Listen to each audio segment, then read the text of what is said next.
এইভাবে মোচা রান্না করলে বাড়ির ছোট থেকে বড় সকল মেম্বার চেটেপুটে খাবেন। হ্যাঁ, আজকের মোচা রান্না আপনাদের সঙ্গে শেয়ার করব, তাও আবার চিকেন দিয়ে। চলুন তাহলে ভিডিওটা শুরু করা যাক। হ্যালো এভরিওয়ান, আসসালামু আলাইকুম। কেমন আছেন সবাই? আশা করছি অনেক অনেক ভালো আছেন।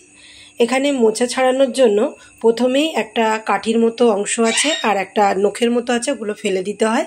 এরপর আমি হলুদের জলেতে ভিজিয়ে রেখেছিলাম আর 100 গ্রাম ডালকে আগে থেকে ভিজিয়ে রেখেছিলাম, সেটা হবে ছোলার ডাল। আর এখানে আমি কড়াই বসিয়ে দিয়েছি আর নিয়ে নিচ্ছি প্রায় পর্যাপ্ত সরিষার তেল। আর এখানে কিছু চিকেনকে টুকরো করে কেটে নিয়েছি। এখানে প্রায় 250 গ্রামের মতো চিকেন আছে। তেলটা গরম হয়ে গেলে এবার আমি পেঁয়াজ কুচিটা দিয়ে দিচ্ছি। এখানে আমি একটা বড় সাইজের পেঁয়াজ নিয়েছি আর একটা অর্ধেক করে নিয়েছি। পেঁয়াজটা ঠিক ব্রাউন কালার হয়ে গেলে এবার আমি চিকেনগুলো দিয়ে দিচ্ছি। আমরা মোচার ঘন্ট অনেকেই খেয়েছি, কিন্তু এইভাবে যারা খাননি একবার হলেও ট্রাই করতে পারেন, স্বাদ কিন্তু অসাধারণ হবে।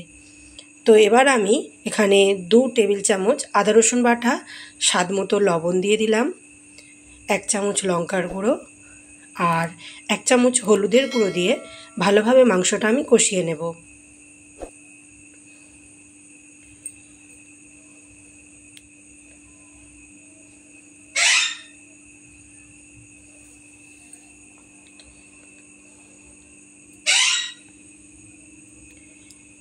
চিকেনটা ভালোভাবে কষতে কষতে এখানে আমি 2টো এলাচকে ফাটিয়ে দিলাম।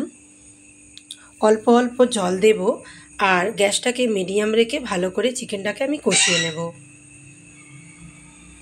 এরপর আমি এখানে 2 পিস তেজপাতা দিলাম।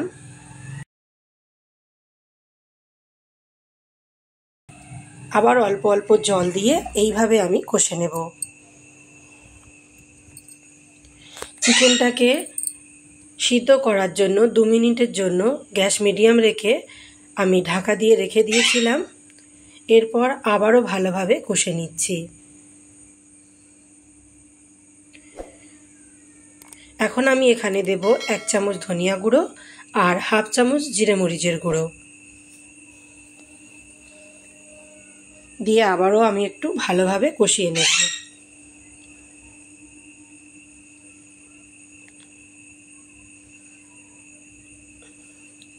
চিকেনটা প্রায় কষানো হয়ে গিয়েছে। এবার আমার ভিজিয়ে রাখা ছোলার ডালটা দিয়ে দেব আর 2 পিস আলুকে কুচো করে কেটেছিলাম, ঠিক যেমন করে ঘুগনির আলু কুচোয় সেইভাবে আমি 2 পিস আলুকে কুচিয়ে রেখেছিলাম। আলুটা আপনারা কম বেশি দিতে পারেন। তো ডাল, চিকেন আর আলুকে ভালোভাবে কষিয়ে নিয়ে আবারও আমি অল্প একটু জল দিয়ে সিদ্ধ করে নিচ্ছি আবারও 2 মিনিট। আবারও 2 মিনিট পরে এইভাবে কষাতে কষাতে আমার কেটে ধুয়ে রাখা মোচার কুচিটাও দিয়ে দিলাম। দিয়ে হালকাভাবে এইভাবে আমি একটু কষিয়ে নিচ্ছি।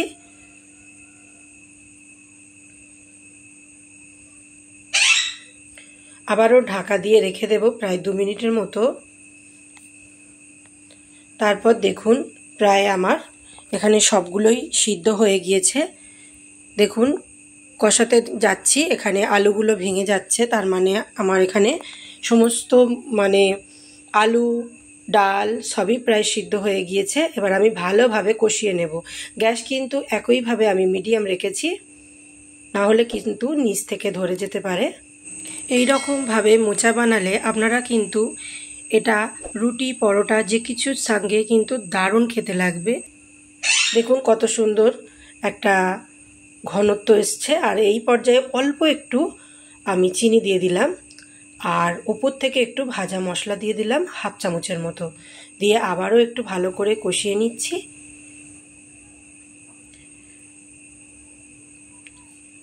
তো এই পর্যায়ে আমি লবণের টেস্টটা চেখে নিলাম। তো অল্প একটু লবণ কম লাগছিল তাই দিলাম। এবার অল্প একটু জল দিয়ে আরও 1 থেকে 2 মিনিট আবারও রান্না করে নেব। তো দেখুন এখানে আমার মোচার ঘন্ট রেডি হয়ে গিয়েছে।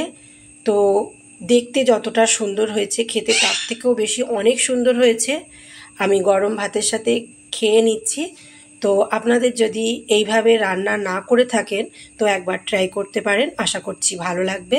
তো ভিডিও ভালো লাগলে অবশ্যই লাইক করবেন, আর চ্যানেলে নতুন হয়ে থাকলে চ্যানেলটি সাবস্ক্রাইব করে পাশে থাকার অনুরোধ করছি সকলকে। দেখা হচ্ছে নতুন কোনো ভিডিওর সঙ্গে। সকলকে অসংখ্য অসংখ্য ধন্যবাদ। খুব তাড়াতাড়ি নিয়ে আসছি আরও একটা নতুন রেসিপি। সবাই ভালো থাকবেন, অনেক বেশি সুস্থ থাকবেন, আমার জন্য দোয়া করবেন। আল্লাহ হাফিজ, আসসালামু আলাইকুম।